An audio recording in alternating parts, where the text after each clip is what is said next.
আচ্ছা, তোমাকে একটা প্রশ্ন করি। হ্যাঁ, করো না। আচ্ছা, বিয়ের আগে যদি আমি আর আমার পাশে সুন্দরী একটা মেয়ে থাকতো, তাহলে তুমি কাকে বিয়ে করতে? অবশ্যই তোমাকে করতাম। ও আচ্ছা।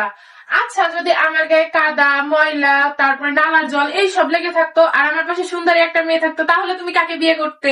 তোমাকে নালার থেকে তুলে এনে সবকিছু পরিষ্কার পরিচ্ছন্ন করে তোমাকেই বিয়ে করতাম, আর কাকে বিয়ে করবো? ও আচ্ছা। আচ্ছা, ধরো আমার সাথে তোমার কোনোদিন দেখা হয়নি, জীবনে কোনোদিন তুমি আমাকে চেনোই না, তোমার সাথে আমার পরিচয় হয়নি, তাহলে তুমি কাকে বিয়ে করতে? পৃথিবীর যে প্রান্তে থাকো না কেন, খুঁজে খুঁজে তোমাকেই বিয়ে করতাম। আচ্ছা, যদি ধরো পৃথিবীতে আমার জন্মই হয় নাই, আমার কোনো অস্তিত্বই নেই, তাহলে তুমি কাকে বিয়ে করতে? তোমার জন্ম না হলে সেটা তো আমার হাতে নেই, সেটা তো উপরালার হাতে, তখন কি আর করার, বিয়ে তো করাই লাগতো, কাউকে না কাউকে খুঁজে বিয়ে করে ফেলতাম। দেখছো, তুমি তোমার আসল চেহারাটা বের হয়ে গেল। তুমি আমাকে কখনোই চাও নাই, তুমি আমাকে আসলে সহ্যই করতে পারো না, তুমি আমাকে কখনো বিয়েই করতে চাও না।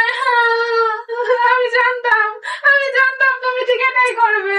তুমি আরেকটা বিয়ে করতে চাও, তুমি অন্য মেয়েকে বিয়ে করতে চাও।